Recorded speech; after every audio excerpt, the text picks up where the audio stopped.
एक कहता है ये मेरी पत्नी है, एक कहता है ये मेरी माँ है, एक आया कहता है ये मेरी बहन है, एक आया बोले मेरी ये मामी है, एक बोले मासी है, एक बोले चाची है, एक बोले दादी है। औरत तो एक है, पर सबको क्या वो अलग अलग नहीं दिख रही?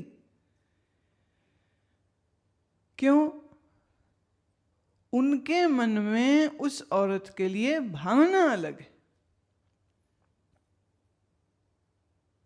अब औरत तो औरत है, लेकिन जो व्यवहार आप अपनी पत्नी के साथ करते हैं, वह व्यवहार वह आदमी अपनी बहन के साथ या अपनी माँ के साथ तो नहीं कर सकता।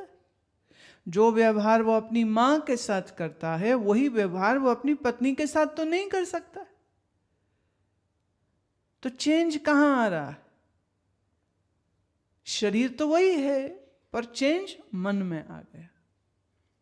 एक आदमी कहता है ये बहुत अच्छे हैं, ये बहुत अच्छे। दूसरा कहते नहीं, ये तो आदमी बहुत खराब है। जिसको वो खराब दिख रहा है वो इसलिए क्योंकि देखने वाले के मन को ऐसा लगता है ये खराब। और जो अच्छा कह रहा है उसको, उसका मन उसको अच्छा दिखा रहा है। आदमी तो वही है। एक और उदाहरण लेती हूं। देश में आजादी की लहर में फ्रीडम फाइटर्स, स्वतंत्रता सेनानियों ने, क्रांतिकारियों ने गोली चलाई, बम चलाए। अंग्रेज सरकार उनको आतंकवादी कहती और बाकी देश के लोग उनको देशभक्त कहते। एक कह रहे हैं इनको फांसी दे दो, इनको गोली मार दो। एक कह रहे हैं ये तो अपने देश के लिए खून दे रहे हैं, इनसे बड़ा वीर कौन हो सकता है। तो हम क्या माने उस आदमी को? तो जिसके मन में जैसी भावना होगी उसको सामने वाला वैसा दिखता है। तो वह आदमी अच्छा है या बुरा है, इसका निर्णय तुम्हारा मन करता है। और तुम्हारा मन बड़ा स्वार्थी है। अगर किसी से लाभ मिला है तो वो तुम्हारा मित्र है, और अगर किसी से लाभ नहीं मिला तुम्हारा दुश्मन है। Rules are very simple. मुझे फायदा दोगे हम तुम्हें अच्छा कहेंगे, मुझे फायदा नहीं दोगे हम तुम्हारी बुराई करेंगे।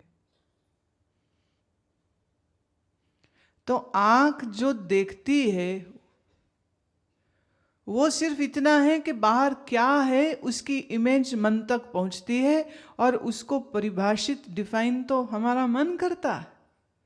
तो हम ये कह सकते हैं कि मन देखता है, आंखें नहीं देखती। मन सुनता है, कान थोड़े सुनते हैं। कान में एक शब्द आया, जैसे कोई किसी मोटी औरत को कहे तू मोटी है तो बहुत गुस्सा खाएगी, मेरा अपमान करते हो। लेकिन उसको उसका भाई या उसके पिता या उसके पति लाड और प्यार से कहे तू तो मोटी है, तो अब उसको बुरा नहीं लग रहा, क्योंकि बोलने वाले का मन जो है वो उसको जज नहीं कर रहा, उस पर कोई आरोप नहीं लगा रहा। बात तो वही है। तुम्हें कोई कहे पागल हो, लड़ोगे, और तुमसे जो प्यार करते हैं या जिनसे तुम्हारा प्यार है वो आके तुम्हें कहे तो बड़े पागल हो तुम, तुमको तो हंसोगे तुम आगे से।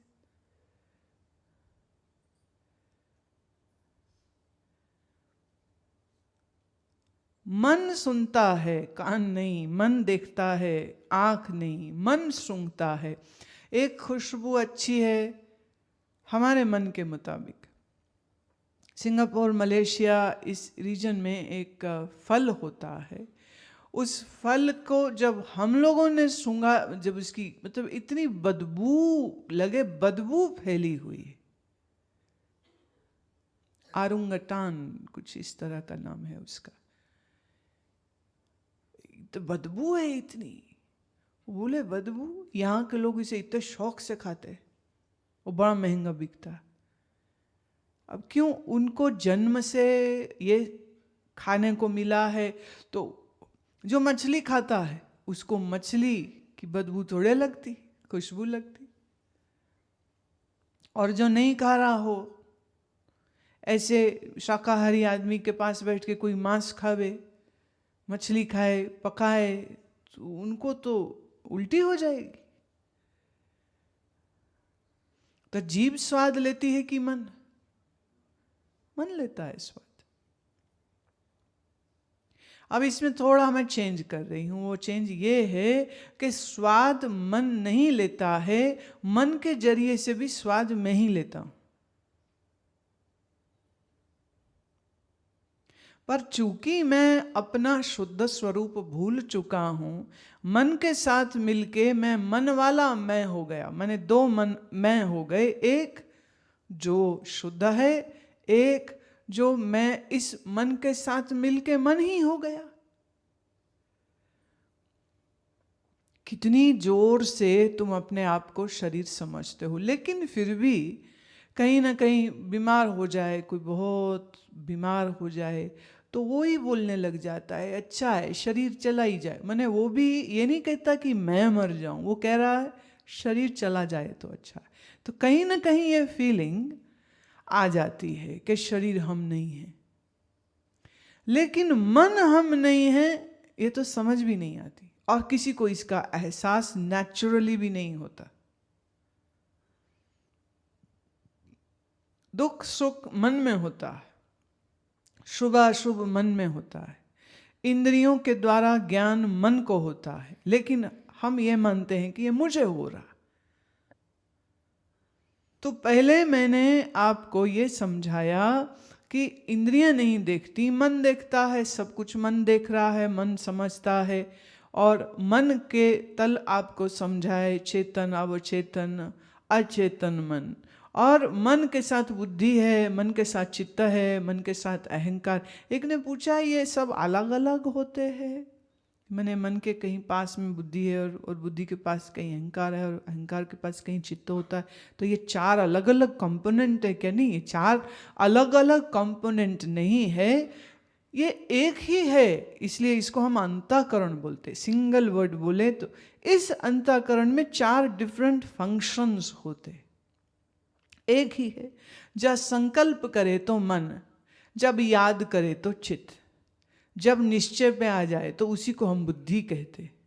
और ये मैंने समझा है ये अहंकार है तो एक ही, लेकिन उसकी फंक्शनैलिटी की वजह से उसका भेद हम समझाने के लिए बोलते। ऐसा नहीं कि मन ये है और बुद्धि है। जब मैंने कहा कि मन के अंदर जानने की समझने की शक्ति कम होती है तो फिर बुद्धि कम होती है, वह भी बात तो वही है, लेकिन समझाने के लिए ऐसा डिवीजन जो है हम करके देते हैं। तो मन जो है ये पूर्णतः जड़ नहीं है, मुझ चेतन स्वरूप के साथ मिलके इसमें भी चैतन्यता आती है। इसलिए मैं जानता तो हूँ मन के जरिए, पर लगता यही है कि मन जान रहा है। ये मैंने समझाया तो पता चला, उसके पहले कह रहे थे मैं जान रहा है। अब मैं ये कह रही हूं कि जानना अब भी मन के जरिए ही हो रहा है, लेकिन इस मन से मिलके यह जो मेरा जीवत्व है, जीव माने जब मैं मन के साथ मिलता हूं तो मेरा ही नाम जीव है। ये जीव करता है, यही जीव भोगता है। अभी आपे करता भोगता थोड़ी होगा, मन है साथ में तभी तो। मन नहीं हो तो क्या, सारी मुसीबत तो मन की है, जीव की कोई मुसीबत नहीं है। जीव होता ही ना जो मन ना होता तो।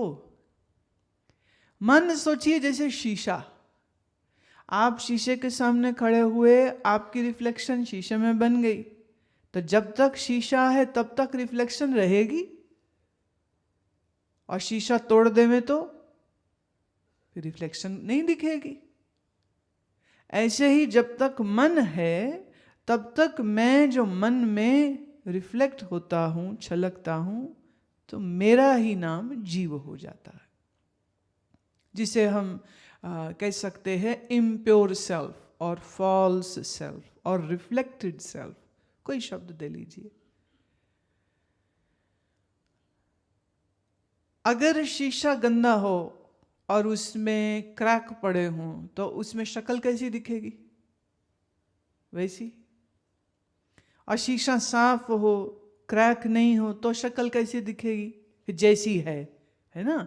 अभी क्या है, मन में अज्ञानता की कालिक है, मन में विक्षेप, फ्रस्ट्रेशन के क्रैक्स पड़ रखे हैं, इसलिए तुमको अपना आप वैसा ही दिखता है। क्या ये नहीं लगता हमने पाप किए? क्या ये नहीं लगता है हम बुरे हैं? क्या ये नहीं लगता है हम भटक गए हैं? क्या ये नहीं लगता कि ईश्वर हम पे कृपा करे तो हम संभल जाएं, सुधर जाएं? अब मैं जो बात कह रही हूं उसको समझिए कि ये मन में जो तुम दिख रहे हो, तुम उसको सच मान रहे हो, और जो तुम्हारा सच्चा स्वरूप है उसको तुम अभी समझ ही नहीं रहे हो। क्यों नहीं समझ रहे हो? क्योंकि ये जो मनी राम है ना, ये बीच में इतने जोर से तांडव कर रहा है कि तुमको तुम्ही से दूर कर दिया। देखो, सुखमनी साहब में गुरुदेव कहते हैं कि तुम किसी जन्म में हाथी हुए, कभी घोड़े हुए, कभी कुछ हुए, कई जन्म पे कीट पतंगा, कई जन्म गज मीन कुरंगा, कभी मछली हुए, कभी हिरण हुए।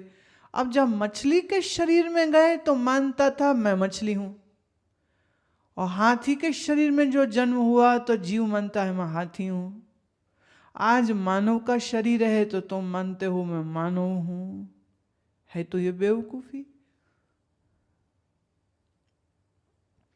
जैसे जब तुम्हारा शरीर बच्चा था तो तुम बच्चे नहीं थे, फिर शरीर जवान हुआ तो तुम जवान नहीं हुए, फिर शरीर बुढ़ा हुआ तो तुम बुढ़े नहीं हुए।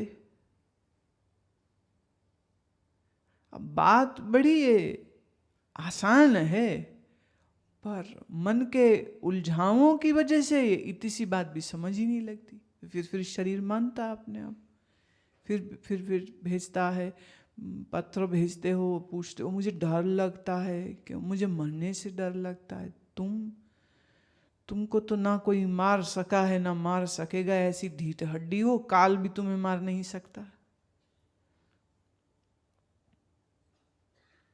परंतु शरीर के साथ जो मैंपन जोड़ रखा है, इसलिए शरीर की मृत्यु अपनी मृत्यु लगती।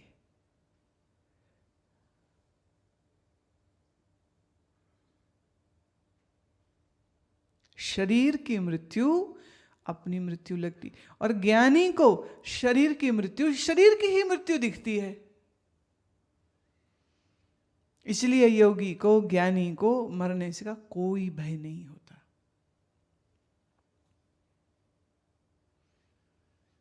कितनी कहानियां हैं, मैं उस तरफ नहीं जाती, गुरुओं की, महात्माओं की, जहां बादशाहों ने, शहनशाहों ने उनको डराने की कोशिश करी कि मार देंगे तुम्हें, और फिर कहीं कहीं तो तलवार से गर्दन काट दी, कहीं फांसी में चढ़ा दिया, कहीं जहर पिला दिए। तो उनको परवाह ही नहीं, बोले जो करना कर लो, तेरी तलवार मुझ तक न पहुंचेगी। नैनम छिंदन्ति शस्त्राणि नैनम दहति पावकः न चैनम क्लेदन्त्यापो न शोष्यति मारुतः। न हवा मुझे सुखा सकती है, न शस्त्र मुझे छेद कर सकते हैं, न पानी मुझे गला सकता है, तो मैं क्यों डरूं? किससे डरूं? कौन डरे? डर किसका होए? मुझे किसी का डर नहीं। रही बात शरीर की, बोले वो तो मरना ही है, आज मरे कि कल मरे, डजंट मैटर्स। अब आया मन। मन जो है ना, ये मन शरीर की तरह पंच भौतिक है कि जो बदल के खत्म हो जाए, ना ही ये मन मुझ सच्चिदानंद जैसा चैतन्य स्वरूप है। मन दोनों है, जड़ भी है, चैतन्य भी है। अब जब तक मन से जुड़े रहोगे कष्ट पाओगे, और मन से अपने आप को अलग देखना आ गया तो न पुण्यम न पापम न सौख्यम न दुखम, फिर ये सबसे छूट गए। कौन हो? पापी हो कि पुण्य, बोले कुछ नहीं। बोले कौन हो, शुभ करता अशुभ करता, बोले कुछ भी नहीं। फिर दोनों से छूट गया। फिर